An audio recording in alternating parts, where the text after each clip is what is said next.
Episode 91. The TRT show. Leanne Maguire, artiste, friend of mine, sea swimmer, all around cool dude. Oh, thanks, John. What's the crack? All good, yeah. How are you, John?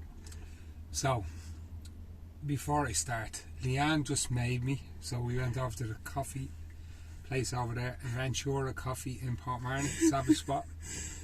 Cash is King Challenge, spent €10, 20. Leanne got I'll talk about Leanne's order after I get this one.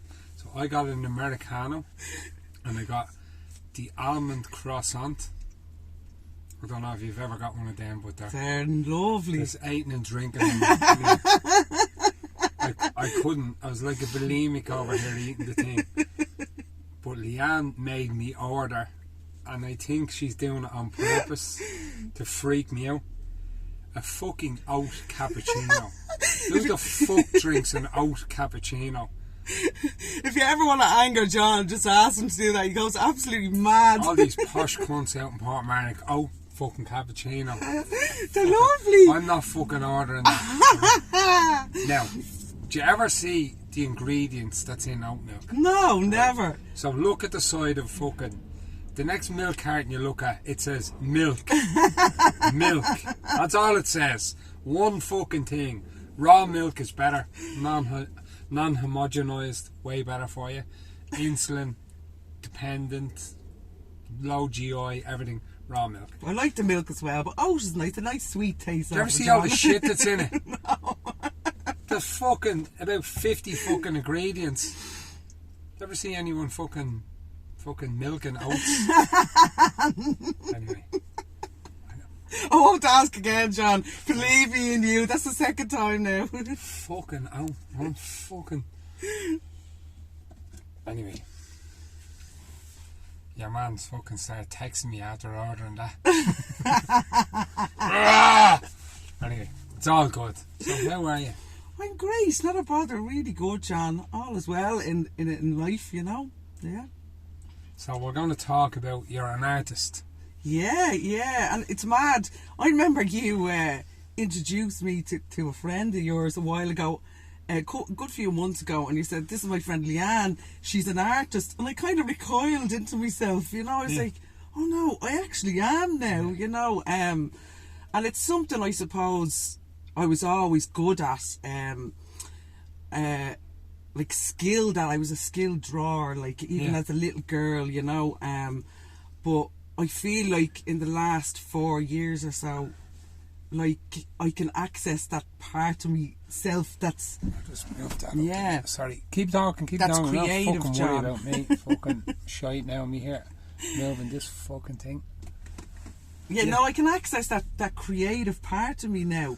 You know, and I felt like I knew I was good at drawing, but I could never kind of be creative. And I first kind of, I suppose, got into art. My granddad kind of introduced me to it, you know. I loved my granddad, John. He was a great granddad. Like, he was a devil as well, and that's probably why I loved him so much, you know. Yeah.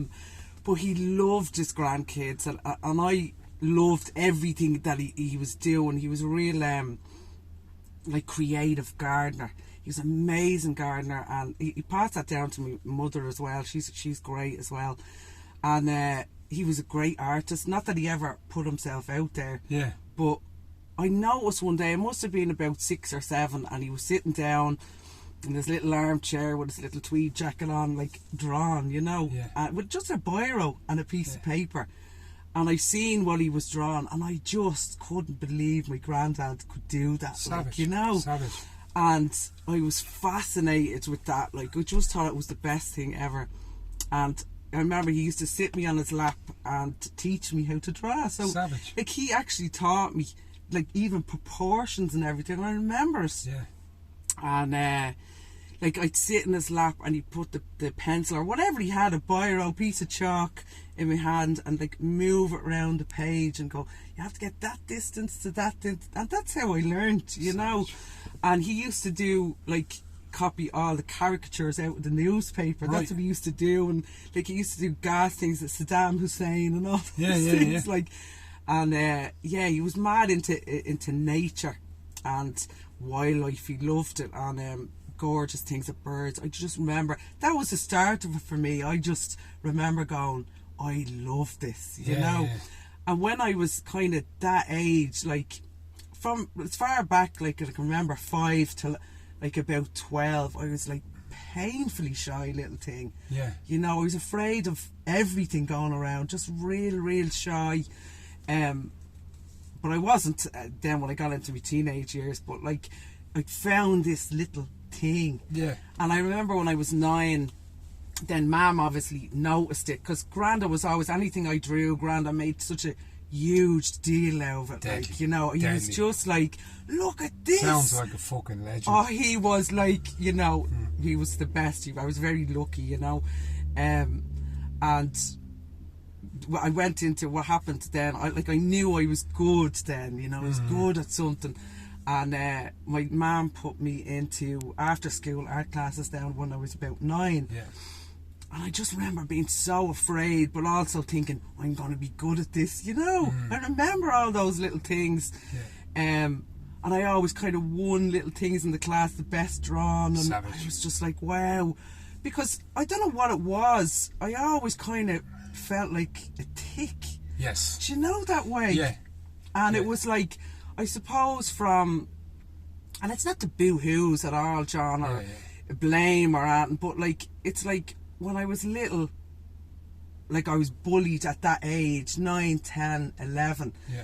And it was like I was so insecure in myself anyway. Yes. And then you had people calling you little fatty, thick, Yeah. ugly, Yeah. you know. Yeah. And I just kind of believed that. Yes. That's what I am. Yeah. You know. Yeah. And I remember even being in school. School was so difficult for me, like, you know, and a teacher, I remember, like, and I had lovely teachers, and I remember this teacher trying to ask me a question. I knew the answer, John, but I was just sitting there frozen, like, you know, going, I'm too afraid to answer this because everyone's going to laugh at me, and what if it's wrong, and all those things.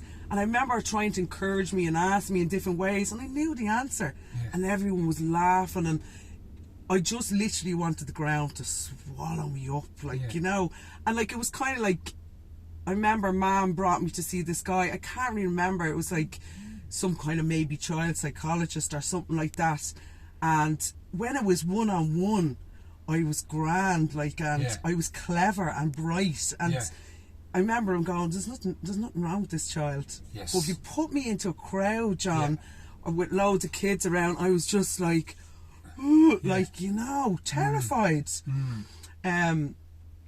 Yeah, look, and with the art then, I suppose, I went on in school, and like, secondary school was like, I hated school, you know, but I was a devil, like, you know, I was wild as a March hare. One of the lads, fucking cunt of a yoke keeps on dropping. Excuse my French, sorry. Any Leanne's family that are going to listen to this? yeah, they won't be happy with that word now, John. Let's say that in the rosary later. But school as well, I always just, like, the fear of exams, and I'm a tick, I don't know how to do anything, and it was never academic, but the art. And even art and creative, I did music class as well. I didn't play an instrument, but I loved the music, and I was always really, like, good at art in school, and I knew that, but I was still afraid, like, to put myself out. And I was encouraged by, I had an amazing art teacher, and she was always like, you have to go to art college, you have to, you know. So I did go to art college, and I did what did I do, a portfolio course. Where did you go? What college did you go to? I went to Coláiste Okay. and did a portfolio course for a year, and I loved that, John. You know, because you did everything. You did photography, textiles, life drawn, anything you can think of. So it's kind of like, what would you like to do out with that? And I kind of I still didn't know. Yes. But I did graphics for a year. Absolutely hated it because I'm hands-on. I can't be dealing with computers. I want to draw and paint and create with my hands. So then I ended up going, and I did interior design then for 3 years in Coláiste, and Then I did my final year in Wolverhampton in England. That was some crack. Oh my God. I spent a bit of time there. It's a classy joint. Oh God forgive me, but like it's an awful bloody place. It's rough. Yeah, and like, but sure, look, I went over there, John, and I didn't go to college. I went about twice, and I partied every single day. Like, that's all I cared about, you know. And that's all I cared about my whole life, you know.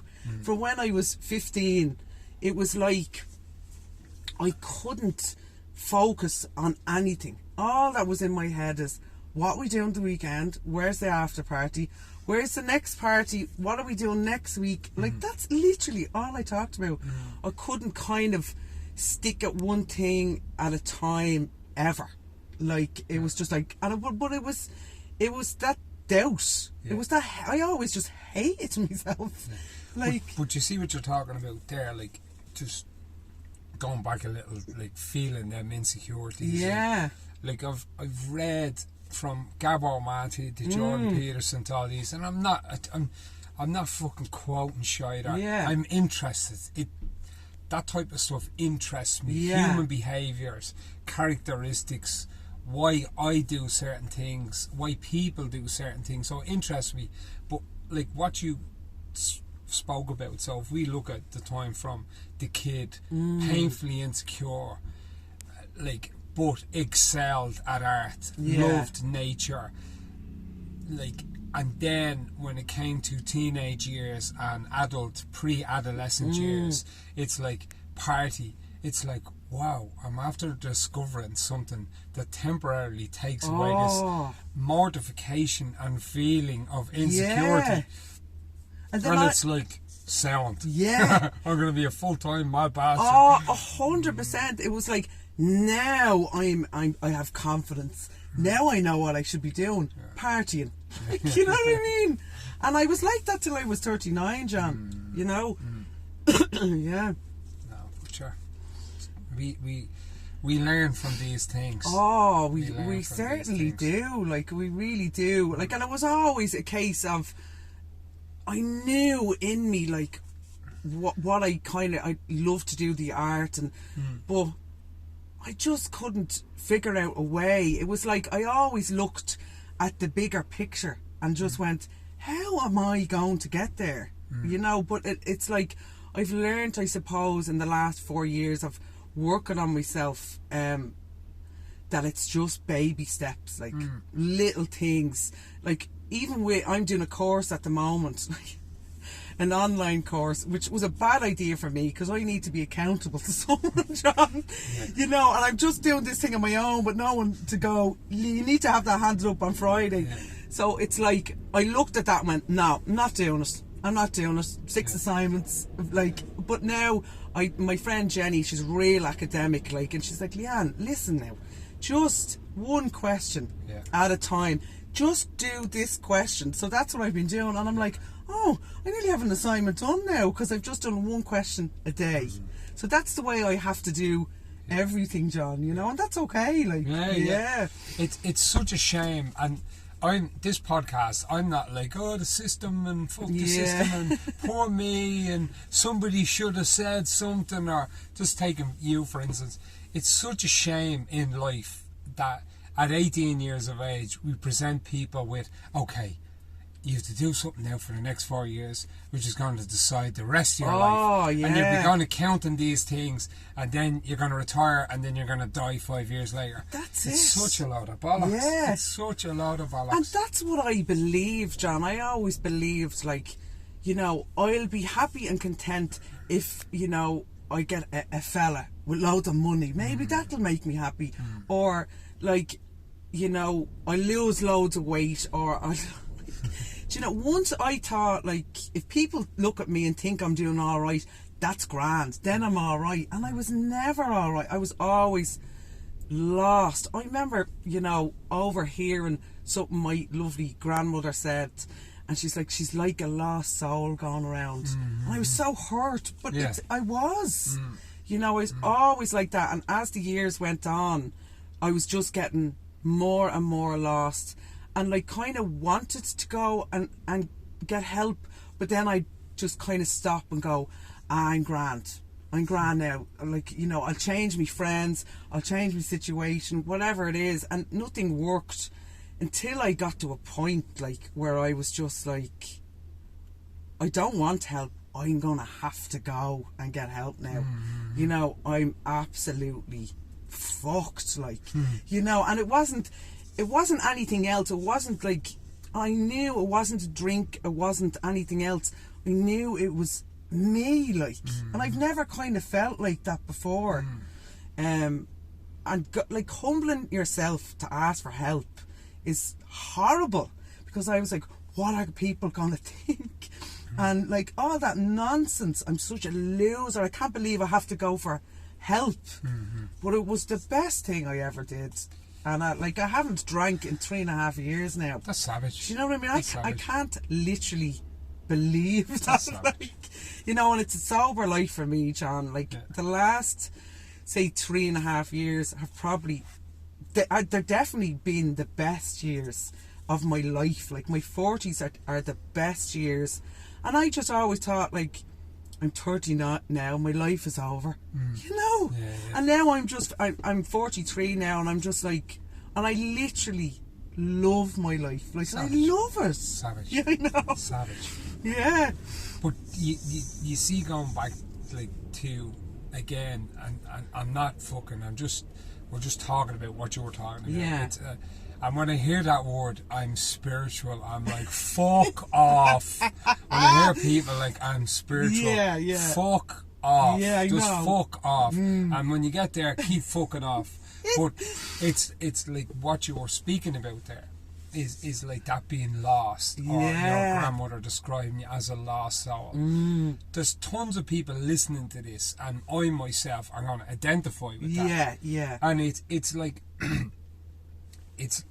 it's like you're always wishing away, well, if I was your woman, I'd be happier. Or if I had that job, I'd be happier. Or if I had that car, I'd be happier. And you're just putting into words what fucking 80% of the population feels. But they just have their pain medication, their bag of sniff, or their alcohol, or their food, or whatever they get up to lose themselves. Gambling, sex, drugs, rock and roll, whatever. To lose themselves. And every weekend or every week they go through temporary paralysis, and them feelings get put on hold till they hit them again on a Monday or a Tuesday. And they just go through every week like that, rinse and repeat. Whereas you saying feeling like a loser and feeling like, when you're feeling like that, when you have to make a decision on something in life to go, I can't fucking do this anymore, I'm in too much pain, that's a fucking best point to be at. You call that the jumping off point. You're going to make two decisions. One of them could be fucking catastrophic, and the other one can be good. And the good one is fucking asking for help. And this is it as well, John. Like, it's like, I always thought, if I'm not lying on the side of the road with heroin needles hanging out of my eyeballs, then, like, I'm not that bad, you know. And it's like the neck of me kind of thinking I should go for help, you know. Like, and that's the way a lot of people think as well, you know. And I've had people say to me, Asher, you're grand, you know, and that used to hurt my feelings so much, because I was like, I know how much pain I was in. And I am actually really so glad I got to that, because otherwise, John, I'd be still floating around, like, you know. And that is like, I look back at that and go, you know I didn't know any better, which I didn't, but at the same time I look back and go, what were you doing? You know, it's awful. And I get those cringe moments where I'm just like, oh, you know. And that's kind of how much I've changed, and I'm so glad, like, and look, there's so much help out there for people. There really is. You just have to ask, and that's it. Like, you know, I remember the first year, I suppose, of being sober, it was just horrible. Like, when you look at it, but I kept on going, doing what was suggested to me all the time, and I wanted it. Like, you know, I seen other people that were successful at a sober way of living, and you're just like, wow, oh, that's possible for me now. Like, you know, and as well, obviously, it's getting out of your comfort zone. I never had a hobby in the world, John. Never. I never had any, like, never did any sports, never did anything, ever. I left college when I was 25 with the art and left it there, never picked it up. And worked in jobs that I absolutely hated, like in office jobs. And now I know I don't belong in an office job. I'd never work in an office again. It's not for me, and that's okay. And it was just like floating along, just saying, oh, I can tell people I work in a bank. So I'm that looks good, you know. It's crazy, and that's the way I thought. I worked in the Irish Times in when I left school in 1996. They were on Delir Street. Yeah. In an office job. My owl was only short of having a parade. Suddenly I got this. Anyway, I was working in this place. I was like a caged fucking tiger. Yeah. Like office, and then unfortunately I worked in an office job for I lasted about a year and a half, about 10, 15 years ago, and I'm just like, I need to be outdoors. Oh yeah. And people say, oh, the rain, the snow. Just like each to their own. It's the light. It's your sound. But that's just me. I need to be like outside. Yeah. I'm just. I don't know if it's fucking ADHD. I don't give a fuck what it is. Yeah. But I need to be outside. Yeah. I'm just me going through the motions. Inside is just fucking. Yeah. It's like having a panic attack. Totally. I was in a constant panic attack. And it was like, you know, I'm not good with people telling me what to do or anything. Like, I can't cope. That's John. why we get on with. Yeah. You need to do this. You have to. I'm like going, just no. You know, I move away from people, but that's my stuff. Like, you know, so I've kind of found what I love to do now, in a sense, you know, and I'm in a job now which I love, the actual job, because it's working with people and it's assisting people with their daily living that can't like do things themselves, like the elderly or maybe cancer patients or people with depression, and you know, and I've done it for the last couple of years, and I'm telling you now, John, like what I have learned about myself and life through other people, it's just priceless, like, you know. Now the hours are just horrendous, but the actual job itself, you know, is amazing. Like, and I love the elderly, John. I think that comes from loving my grandparents so much. They're like living libraries of life, you know, and you learn so much from them. And a lovely man, I was just thinking of something there during the week, and he's in his late 80s, he's a gentleman, and he has terminal cancer, you know. And I go in, and it's a lot of the calls, you know, they just want you to talk to them, John.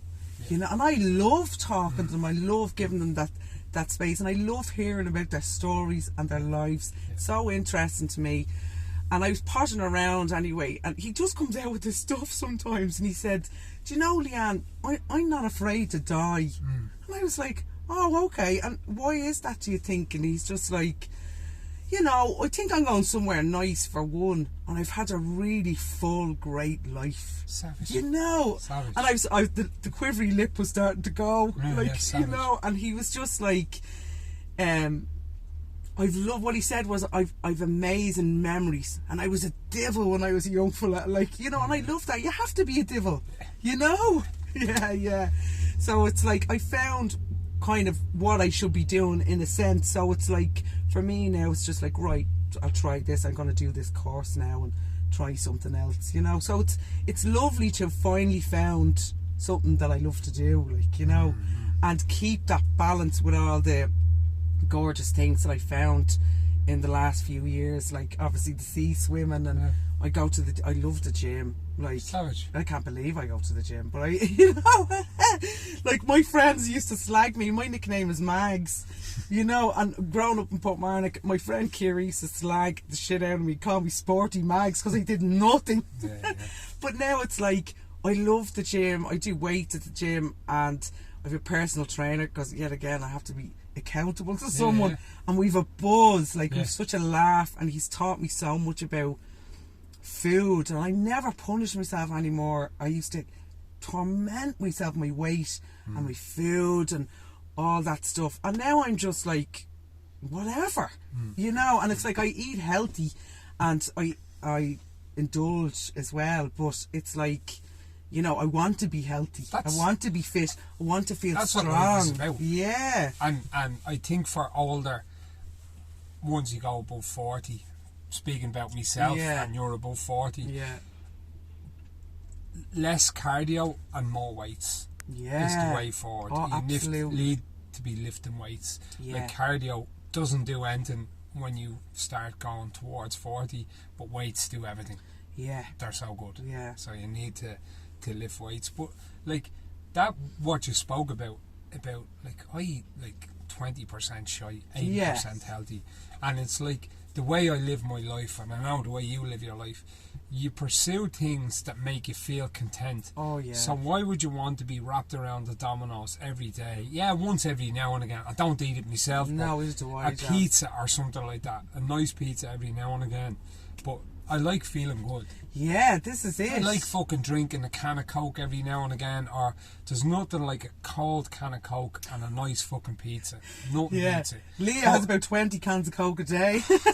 Do you know what I mean? But like it's like there's no point in like pursuing this and then you're fucking in that stage of, because food can be like that, a mood altering substance as well. Do you know what I mean? So it's can make you feel good or whatever. So it's to be aware of all these things and to try and pursue to eat a bit healthier. You know? That's it. And you feel better for it. So it's like, you know, you're not wanting to go to the gym after a spice bag. No, absolutely not. No. But like I go 2-3 times a week, and I've kept it up now for must be 2.5 years now. And it's not like to lose weight. It's just because it makes me feel good and it makes me feel strong. That's it. Like, you know. No, that's so again, getting back to your art. So I was talking about this. I heard this ages ago, and I couldn't remember remember the pronunciation. But it was from this guy that I watches stuff called Simon Sinek. And he was talking about the Japanese word ikigai. Have you ever heard of it before? I've heard the word, but I didn't know what it means. Ikigai is that work-life balance. So a friend of mine is a fucking savage salesman. Fucking, like, he's savage. Fucking sound cunt as well. But he is a really good salesman, does very well from it, but it's not his passion. His passion is wrestling. Wow. And whether there's 2 people on his mat or 50 people on his mat, he shows the same passion for the 2 people or the 50. Oh, lovely. He just fucking loves it. Teaching it. And you make no money from wrestling, but he's so fucking passionate about it. And he, for me, looking at him, is a main person for that ikigai. He has that work-life balance, pays the bills, does what he's passionate about. And sometimes we forget as people, we think we have to be all in on one thing. Whereas, no, it's alright to pay the bills, but to do that stuff you like sea swimming, like go to the gym, but like your passion, art. You know? And you pay the bills as well. Well, this is it, like, you know, and it's, I'd love to be doing the art kind of full time, but like, you never know, John, and I just keep on plugging away at it and like surprising myself with what I can do. Like, I never thought like I was that good, or I'd be comparing myself to people like Ronan Gotti going, what's the point? You know, but it's, I never even think of that now. I just do what I love, what like kind of inspires me or what I'm interested in. And like I did I love Alice in Wonderland, as you know. I have a Leanne piece hanging on my wall at home. I love Alice in Wonderland too. Love it. And like, I've always been attracted to the kind of world of the wacky and absurd, and you know, and Alice fascinated me when I was little. I just think it's kind of like, she's kind of like a young girl trying to find her way in through this absurd, weird, like adult life, and she has to make her decisions she either gets deterred by these crazy characters, or like, you know, she finds her way. And I don't know, it's kind of just a little bit like life. You meet all these absurd characters like along the way, you know. But if you look at any, and that podcast I sent you a while ago, yeah, that was so brilliant. If you look at any, so that podcast was about the Lion King. Yeah. But I listen to fucking mad podcasts, but anyway, that podcast is about the Lion King. But if you look at Pinocchio, if you look at Alice in Wonderland, so first on your hero's journey to discover yourself, you're kind of on your way, and your insecurity, and you're overprotected and coddled. Yeah. And then everyone goes off out into the world. So Alice goes down the fucking rabbit hole. The rabbit hole. So she goes down, and the first person she meets, as the first person you probably meet on your travels in Wolverhampton, is the trickster, the dodgy cunts. You know what I mean? Yeah. If you look at the Lion King, Pinocchio, Star Wars, they all have the same hero's journey vibe in it, inspired by Joseph Campbell. Is that trickster, and it's life. Yeah, it's life. We're all heroes in our own little journey. Yeah, it's your journey. So that's it's very interesting. Yeah. I find that stuff interesting. You know.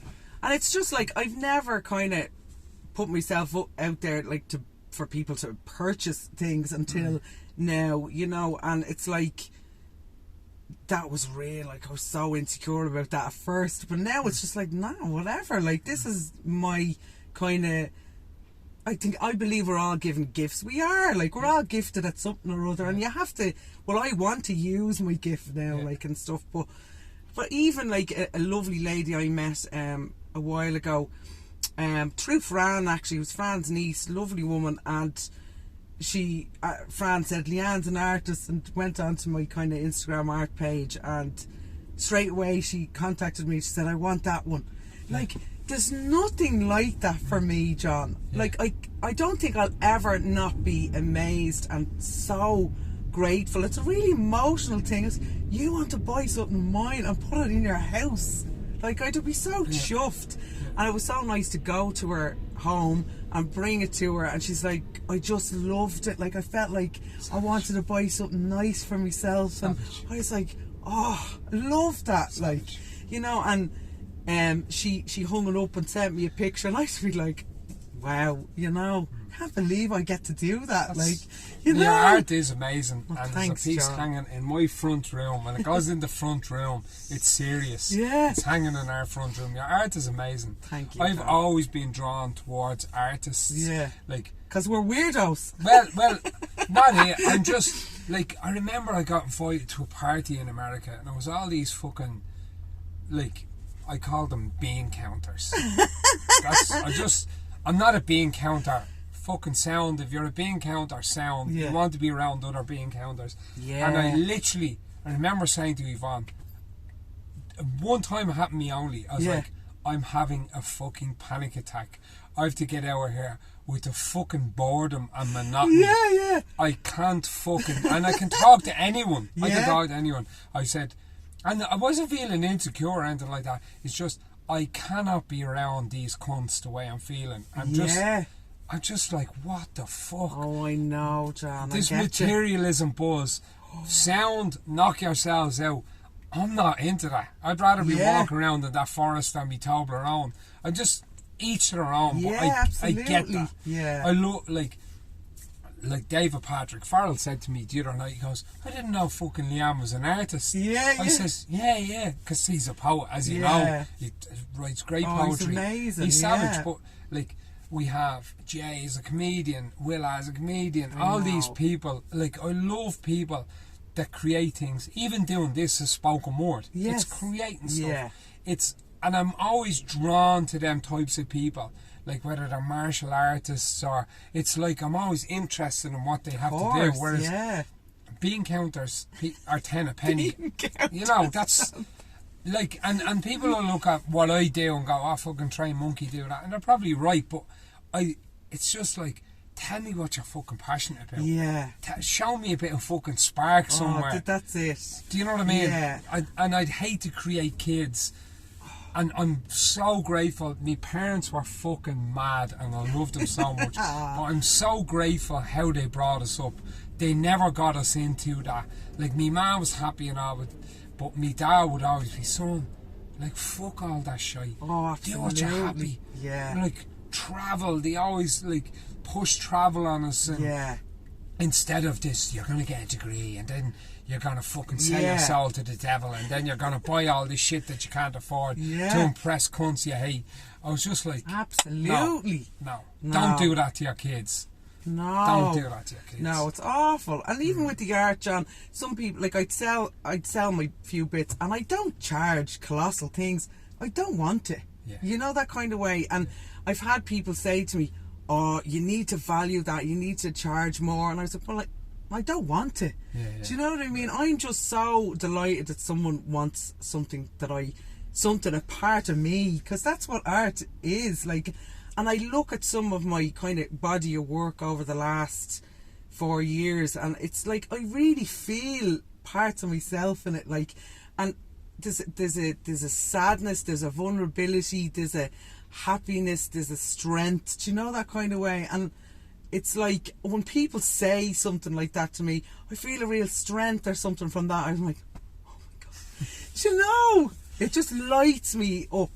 I love it. A friend of mine, this is just artists in general, a friend of mine had to go into RTE with an idea for a show. Yeah. So he went into RTE for a show, and this person's manager came in, and your man's talking all about the show, and the manager, they had an agreement made for the show, to create this show.